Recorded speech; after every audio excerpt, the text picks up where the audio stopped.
पोर आहेस तू, माझ्या वैराचा पोर आहेस तू. बोलण्याचा अर्थ नाही कळला मला. एकच तुझी पितृदेवता म्हणजे धनुर्धारी पार्थ माझा वैरी आहे. आणि म्हणून तुम्ही माझ्या आईला काय सांगता? यावेळी सांगण्याचा प्रयत्न केला, या वैराच्या पोराला घे, तुझ्या सौभाग्य झाल्यापर्यंत चल. काका सांगून ऐकत नव्हती म्हणून आज शेवटचं टोकाचं पाऊल उचलावं लागलं. काका, हे माझं मातुल गृह आहे. तर मी इथं राहावं की नको हा निर्णय माझे आजोबा कौरव्य नाग घेऊ शकतात. शबस. शिवाय नातवानं आजोबांकडे किती वेळ राहावं हे आजोबांना माहित आहे. आणि आजोबांना आवडलं तर ते कायमचेही ठेवतील. शिवाय नवनागकुळातील प्रमुख नवनाग अनंत वासुकी शेष पद्मनाभम कंबलम शंखपालम धृतराष्ट्रम तक्षकम कार्यम तथा अर्थात नवनाग याचा निर्णय घेणारे आहेत. तेव्हा हा लहान तोंडी म्हणजे मी माझ्या तोंडी घेतोय घास, पण तुम्हाला सुद्धा सांगतोय तुम्ही इतरांपेक्षा लहान आहात तेव्हा तुम्ही हा लहान तोंडी घास घेणं शोधलं. हिरावण, तू म्हणालास कौरव्य नाग माझे आजोबा आहे आणि मी आहे तो माझ्या आजोळी आहे. हो. अरे जेवढा अधिकार इथं कौरव्य नागांचा आहे तेवढाच इथं अधिकार ऐरावत नागांचा सुद्धा आहे. ते माझे काका आहे आणि यांचा विवाह याच्यापूर्वी ऐरावत नागांचे पुत्र महानाग म्हणजे माझा बंधू यांच्या सोबत झाला होता. आणि राहता राहिला प्रश्न, तक्षक पुत्र अश्वसेन सुद्धा तेवढाच अधिकारी या राज्याचा आहे. मग काका, माझ्या आईच्या गतकालाबद्दल मला एकही ब्र बोलायचा नाही, किंबहुना ते वाच्यता करण्याचा अधिकार मला नाही. पण विधवा जीवन स्वीकारलेलं असताना, वैधव्याच्या पंक्तीत असताना मानवातील धनुर्धर पार्थाने तिचा स्वीकार करावा यापेक्षा नागांचं भाग्य कुठलं? आम्ही कुठं नाही म्हटलं. मग त्याच पार्थराजांचा पुत्र आपल्या मातुलगृही राहतोय. एवढी वर्षामध्ये मी लहानाचा मोठा होतोय. आजपर्यंत कधी तुमच्या मनात हे किलमिश निर्माण झालं नाही. मग आजच पार्थराज हे माझे वैरी आणि वैराचा पोर या नाग लोकात थांबू नये हा तुमच्या मनात सूर का पेटला? रावण, पार्थराजांचा स्वीकार केला, वैधव्याच्या पंक्तीला बसलेली नागकन्या सौभाग्यवती झाली. मग याचा आनंदच होता मला. म्हणूनच कौरव्य नाग आणि ऐरावत नागाने लग्नाला संमतीच दिली. मी नाही म्हणत नाही, पण तदनंतर पुढे जाऊन जे तुझ्या पित्यानं कृत्य केलं ना, त्या कृत्याचा भयंकर राग येतो मला. आणि त्याच दिनापासून तुझा पिता माझा वैरी आहे.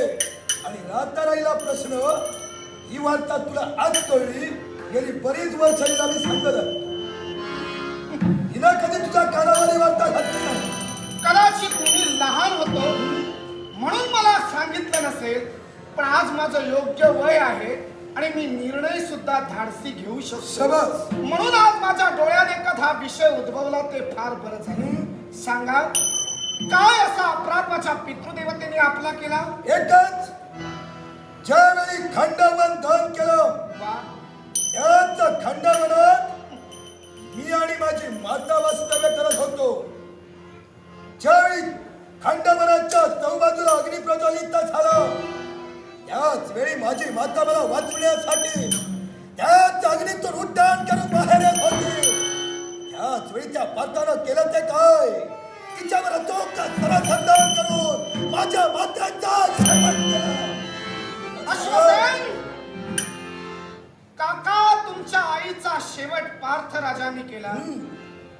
तुम्ही म्हणालात की आई आणि तुम्ही तिथं राहत होतात, म्हणजे तुमची पितृदेवता तुमच्या सोबत होती ना.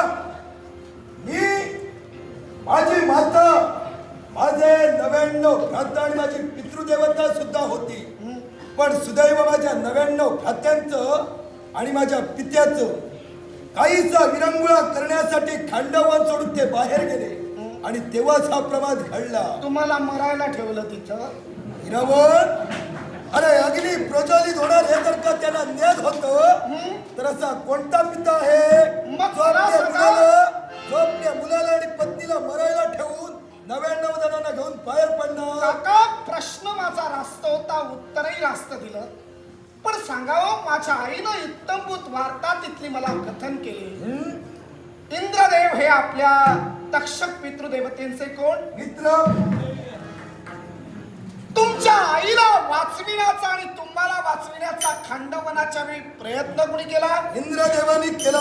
मग इंद्रदेवानी तुम्हाला आणि तुमच्या आईला वाचविण्याचा प्रयत्न केला, तर इंद्रदेवांना माहित नव्हतं का अग्नी नारायण खांडवन जाळायला येतोय? मला सांगा. मग जर माहित होत तर आपला मित्र तक्षक मुलगा आणि पत्नी तिथं आहे हे माहित होतं, मग त्यावेळी तक्षकांना सूचना का केली नाही? दोष दुसऱ्यांना देतात. म्हणून म्हटलं, तुम्ही सुद्धा तुमच्या तक्षक पित्यांच्या मित्रत्व इंद्रदेवांचा विचार केलात का? याच्यापूर्वी सुद्धा इंद्रदेवानी तेच खांडवन जाण्यापासून बऱ्याच वेळा रोखीला सुद्धा होतो. इंद्रदेवांनी रोखिलं की नाही तो काळ होता. कारण पूर्व युगाच्या ठिकाणी अग्निनारायणानं खांडवन पहिलं जाळलं. बरोबर बरोबर. अग्निनारायणाने खांडवन का जाळलं होतं? राक्षस त्या खांडवनात राहत होते. खांडवन भस्मसात झालं. मग खांडवन ज्यानं जाळलं ते खांडवन जाळणाऱ्या व्यक्तीचं झालं. म्हणजे कुणाचं झालं? सूर्यदेव अग्निदेवांचं झालं.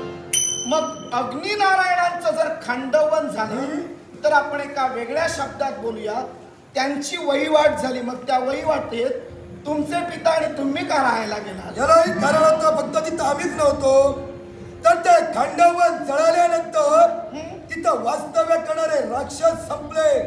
पण एक घनदाट अरण्य निर्माण झालं होतं आणि त्या अरण्यात आमची पितृदेवता सहकुटुंब राहत होती, जेणेकरून आपला उपद्रव मानवांना होऊ नये आणि मानवांचा व्यत्यय आपल्या संसारात येऊ नये. मग काका, अग्निनारायणाने पहिल्यांदा खांडवन जाळला, अधिकार त्यांचा होता. कुणाला ठेवायचा आणि कुणाला बाहेर काढायचा अग्निनारायणांचा प्रश्न होता. शबास.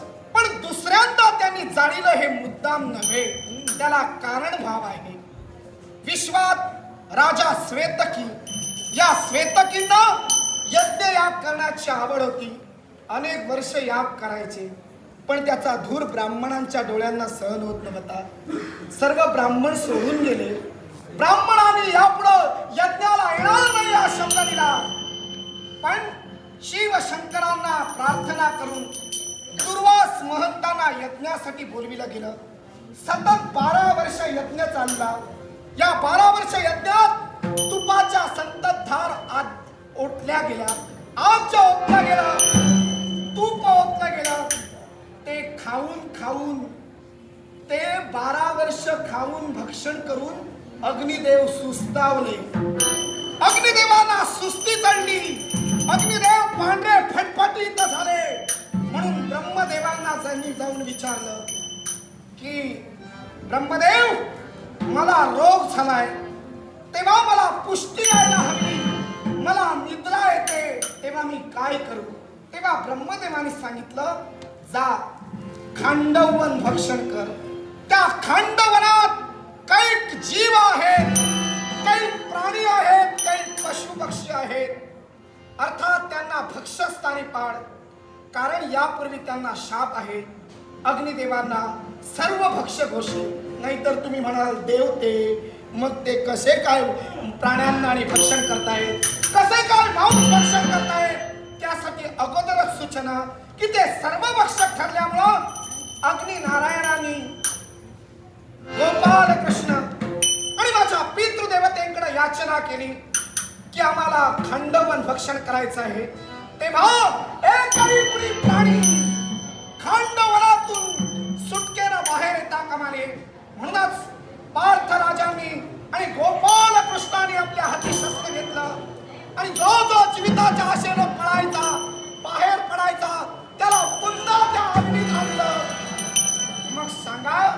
या विश्वाच्या ठिकाणी अग्निदेव श्रेष्ठ, जगत माऊली गोपाल कृष्णाचा निर्णय श्रेष्ठ, की या अश्वसेनचा विचार श्रेष्ठ? वा सुंदर. हिरावण म्हणजे तुम्ही म्हणाला ब्रह्मदेवाकडून अनुमती आणली आणि अग्निदेव त्या खांडवनात वास्तव्य करणाऱ्या प्रत्येक जीवाला हो मांसाहार, भक्षण करण्यासाठी तत्पर होते. मांस भक्षण. तुझ्या पित्यावर आणि गोपाल कृष्णावर जबाबदारी दिली.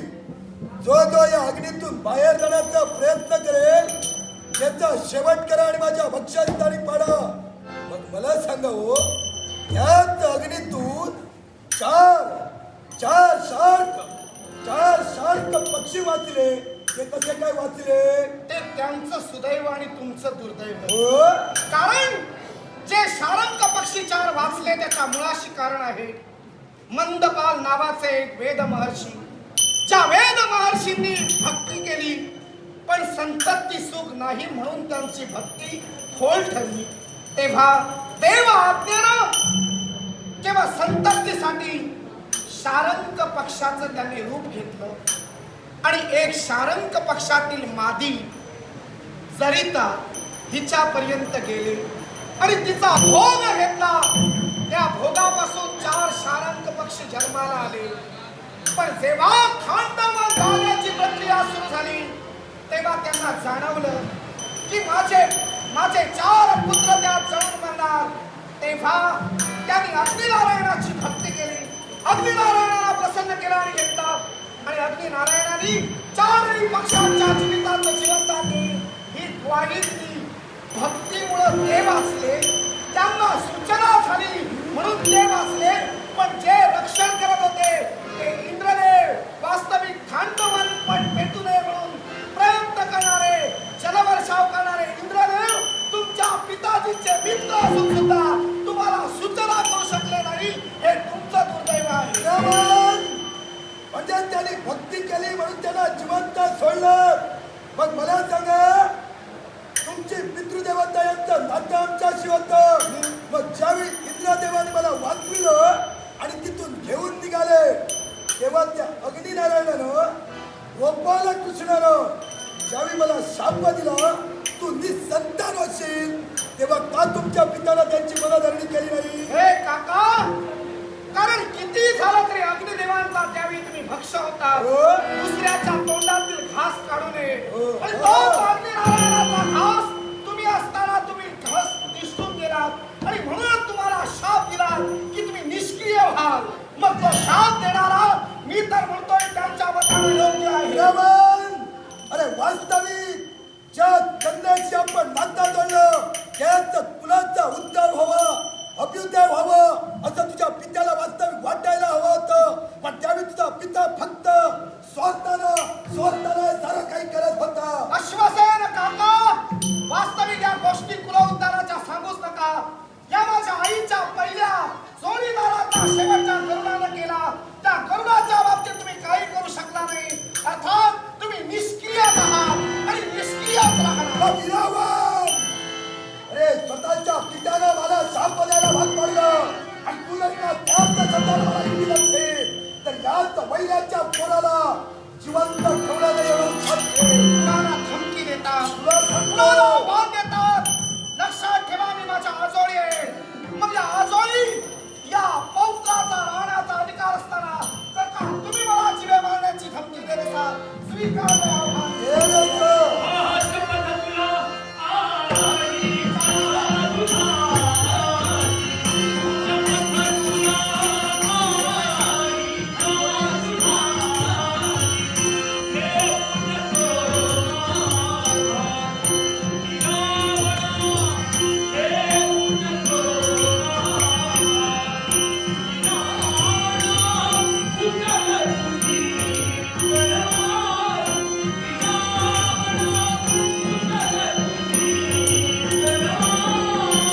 आवरला नसेल ना तरी आता इथून घालवायचंच आहे. निर्णय झालेलाच आहे. दुसऱ्यानं घालविण्यापेक्षा स्वतःच गेलेलं बरं. फार चांगलं झालं. तेव्हा मी निर्णय घेतला, या आजोळी राहणार नाही. मी माझ्या आईला घेऊन माझ्या पितृदेवतेपर्यंत जाणार. चला चला म्हणू नका, हक्क आहे माझा. हक्क जर धरून बसलो तर तुम्हाला सुद्धा आता तो मी देणारही नाही. तुम्ही देणारे कोण? माझे आजोबा जिवंत आहे. वैरत्व मी घेतलं. माझे आजोबा मला देऊ शकतात, पण मला राहायची इच्छा नाही. वा. कारण मी मानवाचाच मुलगा. हो. फक्त आई माझी नागकन्या.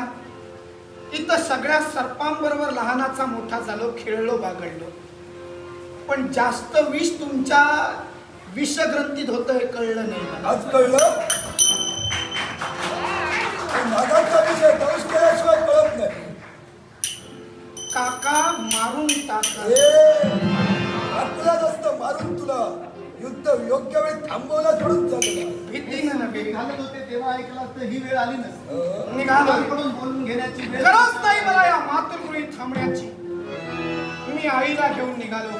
कारण आज माझ्याकडून तुमचं जर बरं वाईट झालं, अरे बरं वाईट झालं तर सर्वजण मला दोष देणार. आपल्या आजोळी येऊन धुडगूस घातला म्हणून. आजोळी येऊन आपल्या इथल्या काकाला मारील म्हणतो. प्रयत्न बराच केला धुडगूस घालण्याचा. त्यामुळं तुमचे नागोबा बरेच आहे. तुमच्यात धुडगूस घाला.